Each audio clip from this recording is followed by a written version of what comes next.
More clashes on the streets of Brazil, the biggest in Belo Horizonte, where the latest Confederation Cup match was being played. 60,000 people tried to march on the stadium and were forced back by police. Tear gas and rubber bullets were fired. After the match, supporters struggled to leave the ground. There were other protests across the country. In Sao Paulo, crowds rallied once again. Social media still the way the word is getting around. In Salvador, there were demonstrations as Brazil beat Italy. The high cost of the World Cup is one of the biggest complaints. It seems the mass movement gave its first response to Dilma Rousseff's televised address. The president appeared on primetime TV in an attempt to stop their momentum. She promised to spend all the country's new oil profits on education and to bring in foreign doctors to improve the health system.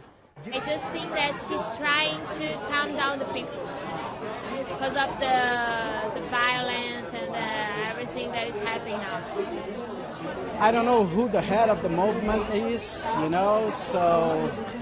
I don't know what they're thinking, and we have no direction because of this. We need a leader. And that's been obvious at some of the demonstrations.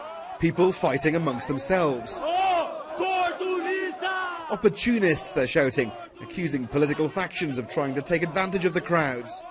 We need an agenda, we need a leadership that could find a way out of the streets.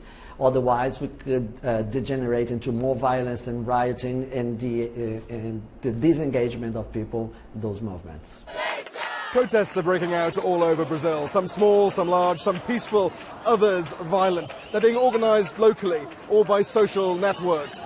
This emerging mass movement certainly has some momentum. Alistair Leithhead, BBC News, Rio de Janeiro.